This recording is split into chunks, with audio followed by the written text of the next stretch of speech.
We talked about this before. Superstar athletes, millions of dollars on the line. What's he going to do? Seattle sucks. Did I say that?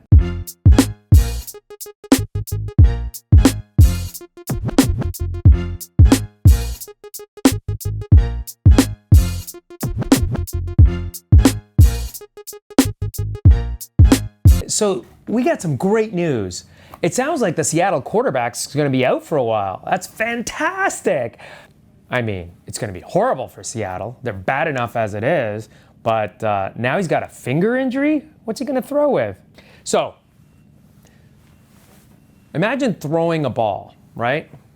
And let's just assume, kind of like me, superstar athlete, I can throw like 100 miles an hour. What? You don't put a camera there and you put a cynic there? What's up with that? Come on. So anyway, you throw the ball and then he smashes his middle finger. No, I didn't give you the middle finger. You can blurt that out. See, all fingers, they're not hidden. He throws it and then he smashes his middle finger on the helmet, according to the report. What happens? He gets a mallet finger, so his extensor tendon ruptures. Can you see that? Can you see that? Can you see that? Can you see that? So then what happens when the extensor tendon ruptures, this drops down like that. So then you just got to repair. No big deal, right? But then he also gets a fracture dislocation in his PIP joint. What happens there? Boom!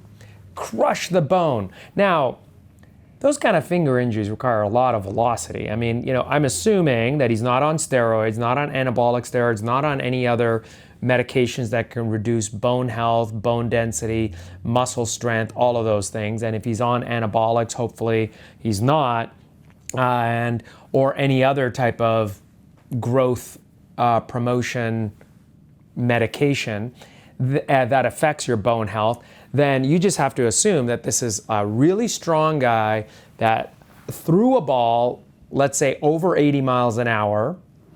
And so imagine your finger going at close to peak velocity, 80 to 100 miles an hour, because that would be the release velocity of the ball at its peak. That means his hand must have reached peak velocity at the point of throwing. So 80 miles an hour hitting a helmet. So let's go back to grade school. If a train is going 80 miles an hour in one direction and you have a car going in the opposite direction, what happens, right? So then you got a player coming at him, say 25 to 30 miles an hour with the acceleration of his body, even though he's running at 6 to 8 miles an hour, but then he's accelerating right at the point of impact. So you got, let's just say 20 to 30 miles an hour with the helmet, 80 miles an hour at best case scenario, or no, probably lowest case scenario of the finger. That's gotta hurt.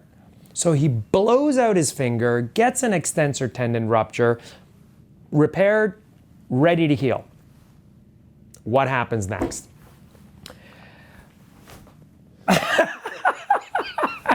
You got to blurt that out.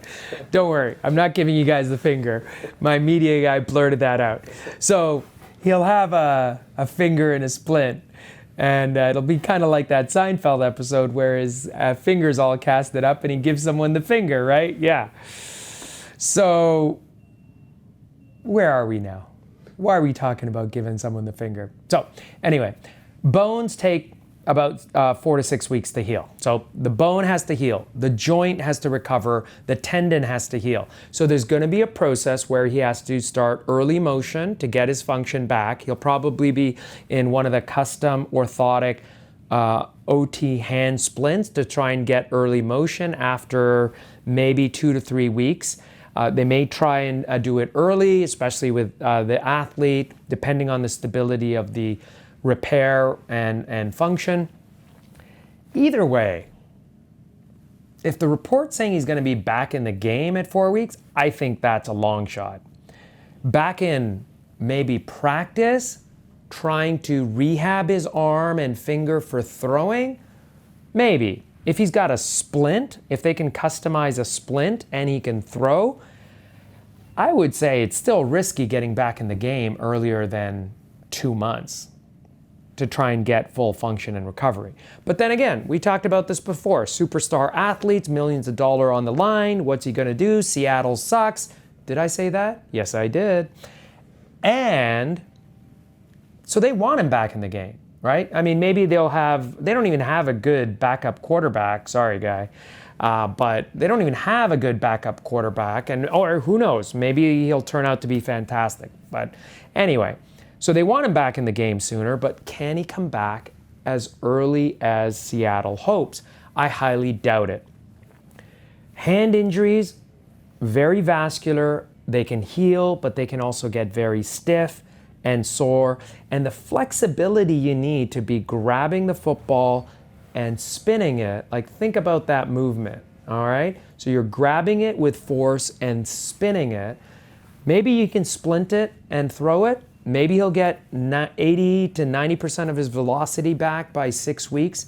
I would hope, but you never know.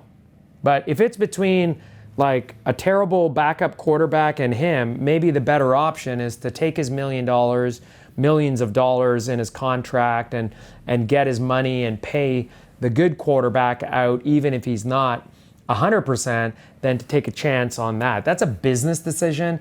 We don't make those kind of business decisions. That's up to Seattle. That's up to everyone else. In terms of the athlete and the clinical healing, that's a whole other process. And we know that there's a lot of pressure on these athletes to get back in the game, not just from themselves. Like they've got the mental game. We've talked about that. They've got the spirit. They want to get back into the game. They don't want to do well for the team.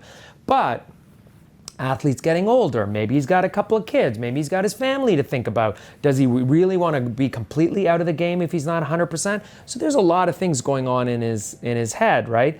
And then you've got the coach, the trainer, the team, the GM, the manager, the entire, NFL watching out for this guy or not, because hey, it doesn't hurt us. Did I say us?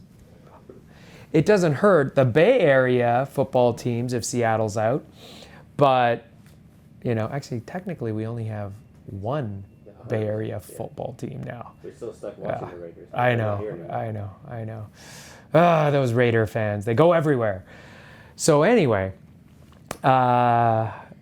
someone's gonna like knock me down in the comments below for saying that. Oh well. So anyway, so I would say that high velocity injury, significant surgery for a finger.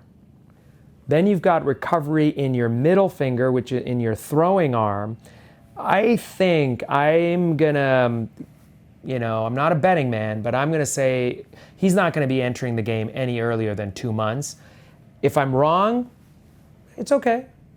It's okay to be wrong, but I always err on the side of being conservative to make sure the player is healthy enough so he doesn't have an injury. But I will also say I'm not a hand surgeon.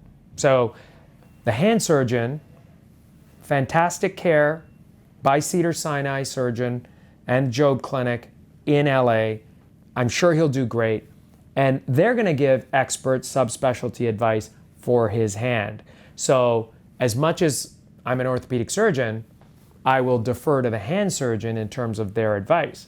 So if they say he's okay to play and he's healed, hey, I don't feel bad about being wrong. But my guess is it'll be 2 months before he gets back in the game. Now get out of here.